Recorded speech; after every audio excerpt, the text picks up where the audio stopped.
Ngayon, ang ginawa po nila nung mga rabbit na yon, ayan, kinain nila yung dahon. Lalo na po itong isa nito, ewan ko kung ito yung magsusurvive.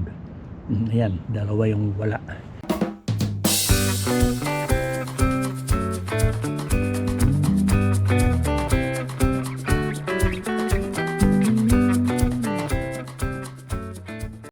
Good morning po mga kasenyor. Kumusta na po kayo? Pagpasensyahan na po ninyo at ngayon lang uli ako nakapag-video. Dahil nga po sa gawa ko nitong mga bakod, sobrang naging busy po ako lately. Dahil kasi po ay yung mga rabbit na sinasabi ko sa inyo nung mga nakaraang kong video ay hindi ko pa rin nakakuha yung kanilang paninira sa aking halaman. Ito po at sinira na naman nila itong kinain na naman nila yung ibang dahon nung binili kong punla na beans. At ipapakita ko po sa inyo mamaya ang yung ginawa nila. At ipapakita ko pa rin po yung ginawa kong bakod. O sige po mga kasenyor, samahan na lang po ninyo ako dito sa aking garden. Ito po yung una kong inilagay nung hindi ko pa nga nagagawa yung net. Ngayon po ay tatanggalin ko ito. At total hindi naman na sila mapapasok nung mga rabbit na naninira. So ayan nga po mga kasenyor, tatanggalin ko na itong net na ito. At total inalagyan ko naman na ng bakod.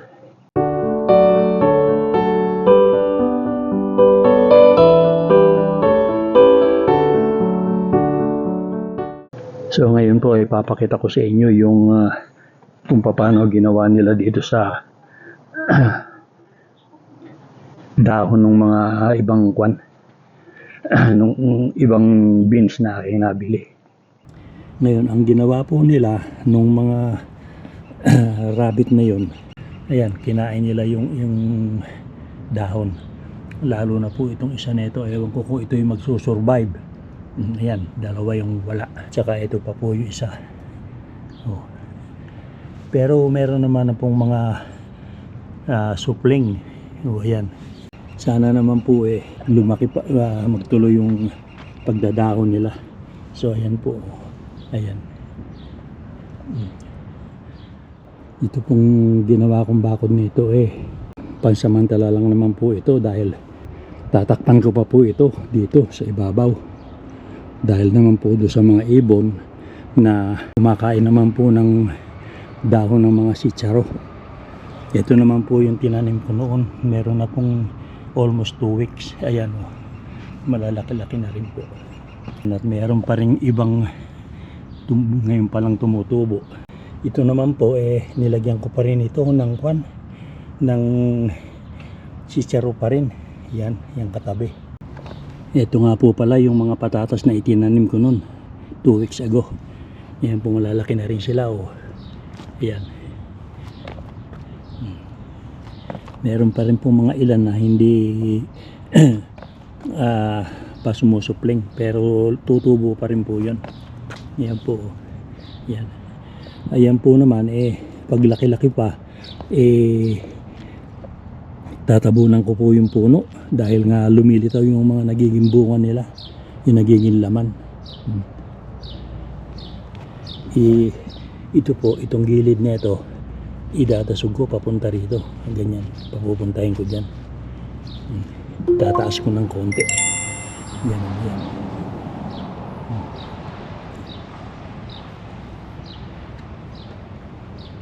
Ayun po yung hangganan. Marami rin po itong patatas na tanim ko. Yan. Kamukha po nito ngayon lang lumilitaw Yan. Ang dami pang lumitaw na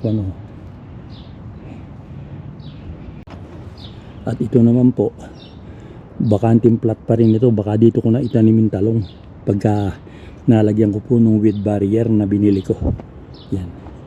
Dahil yan po maselan din po sa kanyang talong sa malamig. Ang hindi ko lang po maalaman kung kailan ko maitatanim. Baka po bukas na o mamayang hapon. Dahil mag-upload pa nga po ako ng video. At ilang araw na po akong walang upload. So puntahan naman po natin yung kabilang garden. At papakita ko naman po sa inyo yung update ng mga itinanim ko. Yung sibuyas at bawang. Tsaka yung kamatis na nilagyan ko na rin po ng pataba kahapon. So ito po yung inilalagay ko pang weed barrier ang tawag nila dito. Yan po. Kasi nga po ay nagtanim ako ng sili kahapon. Ayan. Ito po yung binili kong sili. Oh. Ayan. Oh. Ganyan po. 3 puno lang po yan. Oh. Ito po. At saka ito. Ito'y maaanghang. Ito naman pong katabing plat. Wala pang tanim ito. Tatamnan ko rin po ito pagka mamaya siguro o pagkagaling namin sa labas. Gamang galing sa labas. Ayan po. Wala pang tanim yan. At ito pong sibuyas naman awa ng Diyos ito po yung pula. Maganda naman na rin po ang tubo. Ayan.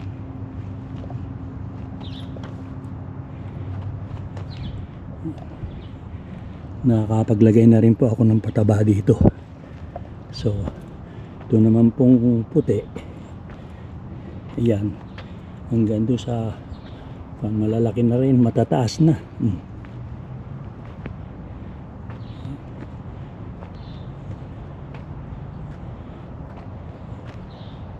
Oh, baka aalisin ko na rin ito at hindi naman na po siguro makukuha niyan dahil baka abutan ng pagtaas ng mga dahon. Dito naman po naglagay ako ng ampalaya dito, dyan sa mga bagong panayang. Kahapon ko rin po ginawa, binunot ko na po yung kinain ng mga kuneho. Ayan. Nakapag patubo naman po ako ng 4 na buto ng ampalaya. So tinanim ko na dito. Ito po yung natira dun sa kinain ng mga mababait na rabbit. Ito naman po yung isang plat ng bawang. Yan awa naman po ng Diyos okay na rin. Mga tataas-taas na rin po yung kanilang kwan. Tubo na rin po sila.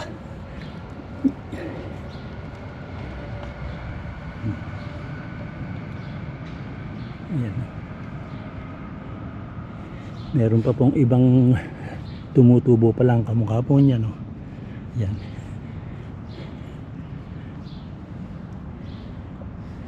Tsaka dito, ayan, no? Ayan.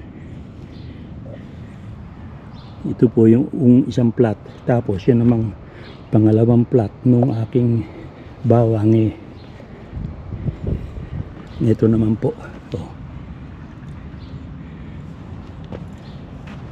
Ito po yung huling tanim ko. Ayan. Na nanggaling dun sa tirang binunot ko na kasamahan nung yung pong bang tabi-tabing tumubo. Ito po ang kasamahan nila. Yan. Nung mga itinanim kong huli. Ito naman po yung mga butil ng bawang na itinanim ko. Yan. Ito naman pong kamatis na pinatabaan ko rin kahapon. Naglagay ako ng pataba o abono. Ayan. Ang ganda po yan sa 10 puno po yan bale.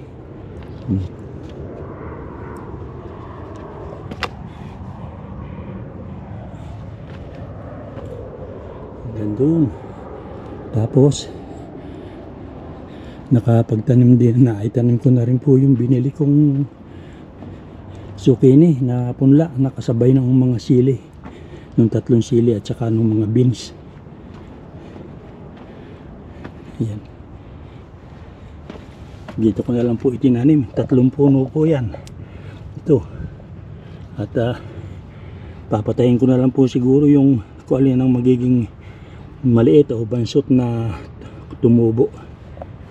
At kahapon po nung hapon nanggaling din po ako sa kapatid ko na tinulungan ko maglagay nung cover nung kanyang mga mustasa at pechay dahil sinisira na nga rin po nung mga ang naninira naman po sa kanya squirrel. Kaya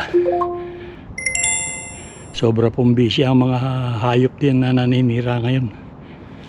Binigyan naman po niya ako ng mga binhi pang iba na hindi ko malaman kung maitatanim ko ngayon o bukas. Ito po. Ayan, talong. Malalaki na yung binhi niyan talong. Ito pa nga po pala yung binhi ko na hindi pa rin lumalabas ang kwan. Ayan mga kwan po yan, mga patani. Ayan ito po kasamahan lang ito nung ibang nahingi ko dahil hindi po kasya dun sa pinaglagyan ko. 3 po ito at papakita ko pa po sa inyo yung iba.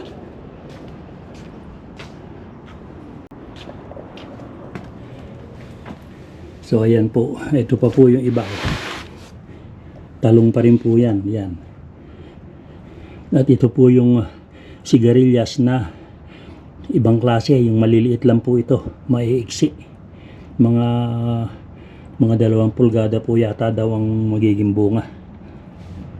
3 puno po ito. Susubukan ko uli. Yung una pong itinanim ko sinira rin ng kwan. Hindi pala, namatay po dahil nga malamig pa nung itanim ko. At meron pa rin po akong itatanim dito na mga sitsaro. Ayan po, malalaki na rin yung tubo nila.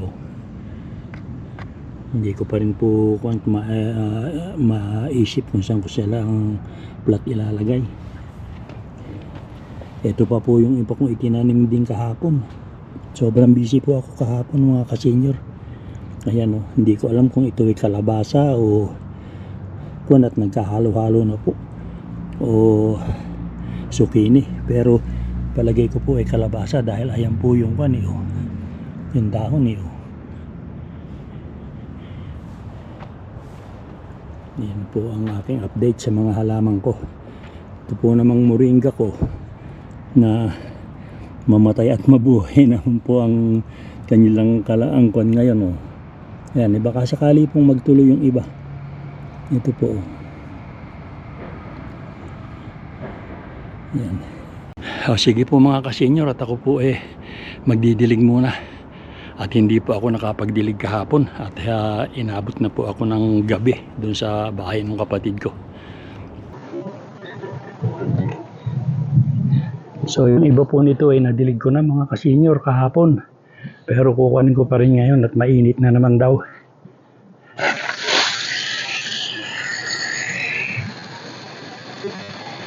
Ayan. Ganyan lang naman po ang magiging pagdidilig ko sa kanila dahil nga basa pa po yung ilalim nito. Ang madali lang matuyo yung ibabaw dahil nga po pagdating ng tanghali mainit na.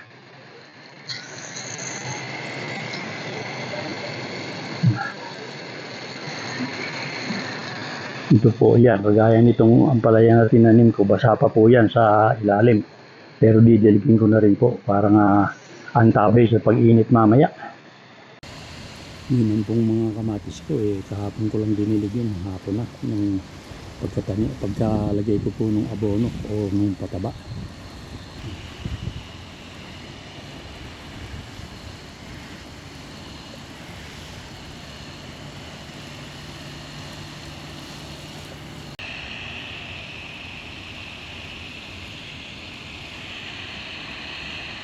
Ayun po, at nayari ko nang diligan yung mga sibuyas at bawang. Dito naman po ako lilipat sa sa kabila para madilig ko naman po yung sitsaro tsaka itong patatas. Uunahin ko na po yung sa dulo, yung sitsaro.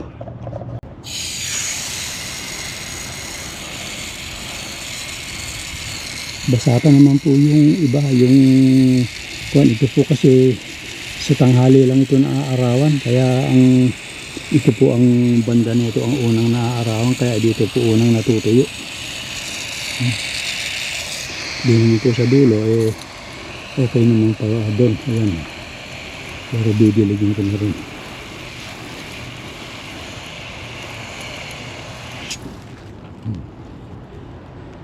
Ito po siguradong basa pa ito, at pagkayari ko po itanim kahapon dinilig ko ito ito na lang pong